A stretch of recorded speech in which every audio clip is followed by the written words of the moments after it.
All right, news junkies, buckle up. It's Tuesday, January 7th, 2025, and we're I diving headfirst into the day's biggest stories here on the Videntis podcast. always love a good deep dive. And you know, we like to go beyond just the headlines, right? We want to connect the dots, see the bigger picture. And for that, we've got our expert with us who, let me tell you, has a knack for spotting the trends that others might miss. Well, I do try to keep my finger on the pulse, and let's just say today's news is, well, it's giving us a lot to work with. Yeah, no kidding. All right, so let's jump right in. First up, a big win for public service workers. President Biden signed the Social Security Fairness Act into law today. Big news indeed. Huge. This impacts millions of Americans, teachers, firefighters, police officers, folks who've dedicated their careers to serving our communities. And for over 40 years, these very people have been hit with what's called the windfall elimination provision and the government pension offset. WEP and GPO for short. Right, those acronyms. Yeah. Basically, imagine working your whole life, paying into Social Security, and then finding out you're getting a reduced benefit because you also have a pension from your public service job. It always seems so unfair to me. Like, these are the people who educate our kids, keep us safe, run our cities. You'd think we'd want to reward that, not penalize it. That's been the argument for many for a long, long time. And with this new law, almost 3 million people are going to see their Social Security benefits increase, some pretty significantly. That's got to be life-changing for folks living on fixed incomes. Absolutely. Even a couple hundred extra dollars a month can make a world of difference. And you know, the Videntis actually quoted President Biden saying, Americans who have worked hard all their lives to earn an honest living should be able to retire with economic security and dignity. Hard to disagree with that. Yeah. But I do wonder about the flip side. What does this mean for the long-term health of Social Security itself? The million-dollar question, right? Yeah. The Congressional Budget Office estimates that this will actually speed up the depletion of the Social Security Trust Fund. So it's a victory for fairness, no doubt, but it also brings up that big ongoing debate about Social Security's sustainability for future generations. A lot to unpack there. Yeah. Okay, moving on to a story that's generating a lot of buzz and some strong opinions. We're seeing companies scale back their diversity, equity, and inclusion, or DEI initiatives. McDonald's is the latest big name to make this move, but it's happening all over. Walmart, Ford, John Deere, across industries. Yeah, it's definitely a trend. And it's not happening in isolation either.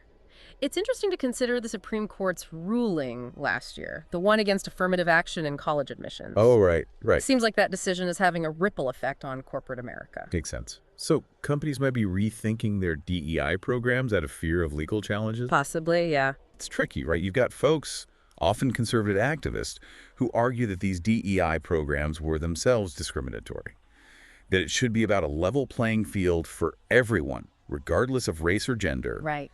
equal opportunity for all. And then you have those who worry that these rollbacks will erase progress made towards diverse and inclusive workplaces. Yeah, that'll make it harder for marginalized groups to get a fair shot, to climb the ladder, to have their voices heard. Exactly. So it really raises the question, what does true fairness look like in this context? And how do we balance that with acknowledging the historical inequities that exist? Tough questions. Big questions. Definitely. Okay, last but not least, a story with global implications. Guantanamo Bay. The U.S. just transferred 11 Yemeni prisoners to Oman. Leaving just 15 detainees left at the prison. Wow, that's quite a reduction. It is. And this move is part of the Biden administration's efforts to close Guantanamo altogether. Yeah. It's been a long time coming. Yeah, it's been controversial since it opened back in 2002. Over 700 detainees have passed through those gates. It hasn't been easy trying to close it, though, right? There are all sorts of legal and political obstacles. Absolutely. But this transfer to Oman, it seems like a step in the right direction. It does, and it really highlights the importance of diplomacy in dealing with complex global issues. Oman is stepping up as a partner to the U.S., helping to, well, untangle a very complicated situation. It's interesting, isn't it? We've got these three stories: Social Security, DEI, Guantanamo, seemingly unrelated, but there's a thread connecting them all. There is, yeah. They all touch on ideas of fairness and equality. They all force us to think about the long-term consequences of our actions. Both individually and as a nation. We're seeing the ripple effects of policies and decisions made years, even decades ago. Right, and it's important to remember that these aren't just abstract concepts we're talking about. Real people's lives are being impacted. Absolutely. The public workers getting their due benefits, the employees navigating these changing workplace dynamics, the detainees hoping for a new life. These are human stories. Okay, so we've laid the groundwork, touched on the personal impact, the political angles, even hinted at some of the connections between these stories. But now it's time to dig deeper. Yeah, let's get into it. What are the underlying forces at play here?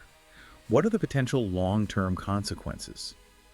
And how does it all fit into the bigger picture of our time? That's what we're here for. So stick with us, listeners, as we take a deep dive into the heart of these stories. We'll explore the nuances, the complexities, and all those so what moments that you won't find in your typical news report. You ready to join us? All right, so let's dive deeper into this Social Security Fairness Act. We talked about it being a big win for public service workers, but it's important to, well, acknowledge the other side of the coin here. Right, the sustainability of the program. That's been a concern for a while now, and this new law kind of puts a spotlight on it. Yeah, the Social Security Trust Fund is already projected to run out within the next decade, and getting rid of WEP and GPO, it accelerates that timeline. So what does that mean for, future retirees? Are we talking benefit cuts down the road, higher taxes? It's possible. I mean, lawmakers are going to have to address this issue, and sooner rather than later, to ensure, that Social Security is actually there for future generations. It might involve a combination of things, like raising the retirement age, increasing those payroll taxes, maybe even adjusting how benefits are calculated. It's a tough one, right? Trying to balance the needs of current retirees with the promises made to, well, folks who haven't even retired yet. Yeah, it's a balancing act for sure. And actually, that same tension between immediate needs and those long-term consequences, we see it in the DEI debate, too. Oh, good point. Because on the surface, railing back those diversity initiatives, it might seem like a way for companies to save money, cut costs. But what about the potential downsides, economically speaking? Right, there's that, too. And it's an angle that doesn't always get enough attention. There's a ton of research out there showing a strong link between diversity and a company's performance. Those companies with more diverse leadership, they tend to be more innovative, more profitable, better at adapting to change. So are we saying these rollbacks, they could actually backfire on companies down the line? It's not impossible. By narrowing their talent pool, they're potentially missing out on those unique perspectives and experiences that come with a diverse workforce. It's not just about doing the right thing, it's about smart business. Right, it's not just altruism. And what about the bigger picture? Socially, could these corporate decisions actually contribute to even greater economic disparity? Definitely a risk. If you have certain groups being excluded, kept out of opportunities, it can just perpetuate those existing inequalities, make it harder for people to move up. We could see the gap widen even more when it comes to income, wealth, access to resources. Which brings us back to that fundamental question. What does fairness actually look like? What does equality really mean in a society as, well, complicated as ours? A question for the ages, and one we'll keep wrestling with as we try to navigate these, always evolving social and economic landscapes. Absolutely.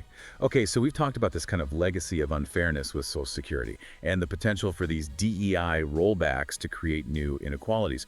But where does Guantanamo fit in? How does that story connect to this idea of unintended consequences and long-term repercussions? Guantanamo. Well, that's a loaded one. It's complicated. Sure. I mean, on the one hand, it symbolizes America's response to 9/11, a place for, holding and interrogating suspected terrorists, all in the name of national security. Right. But it's also been heavily criticized internationally, hasn't it? Lots of legal challenges, too. Definitely.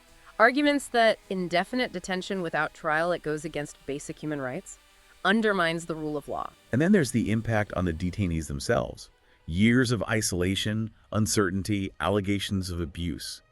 We can't ignore that human cost, that dark side of this chapter in American history. We can't. And even though the Biden administration is pushing to close Guantanamo, it's not like that legacy just disappears. Right. It still raises those big questions about America's role in the world, our commitment to human rights, that whole balance between security and freedom. Exactly. It makes us think about those unintended consequences, decisions made in a moment of crisis that, well, maybe seem justified at the time, but end up having these far-reaching, lasting impacts. It's like all three of these stories, they show us that the choices we make today, they shape the future. Not just for ourselves, but for, the generations that come after us. That's a heavy thought. It is. We're not just making decisions for today, we're shaping tomorrow. And that, I think, is the biggest takeaway from our deep dive today.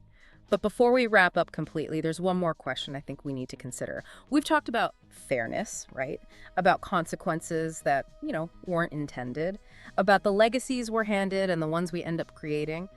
But what about the individual stories within all of this? The human element. Yeah. The actual faces behind the headlines, Yeah. right? That's where these events, that's where they really hit home. That's where the impact is felt. Yeah, because it's easy to get lost in all the policy stuff, Yeah. all the political back and forth. But at the end of the day, these stories are about people, real people. Think about those public service workers, the ones who've been fighting for decades to get their full Social Security benefits. I mean, for them, this new law, it's not just some abstract policy change. It's a chance to finally actually enjoy the retirement they earned. Right. It could be the difference between just scraping by and actually having some breathing room financially, being able to afford healthcare without having to make those impossible choices. These are real families, and this win, it's going to ripple out and touch their lives in so many ways. And what about those folks trying to navigate the whole DEI landscape? The change is happening there. I mean, some people are going to see these rollbacks as a step backwards, like all that progress, it's being erased. And others might just feel this uncertainty about what it means for their careers, their future. It just reminds us that these aren't just theoretical issues we're debating. They're playing out in real workplaces, affecting real people's jobs, their opportunities. We can't forget that. And of course, there are the detainees at Guantanamo. Some of them have been held there for over 20 years? Without a trial. Just imagine that psychological impact.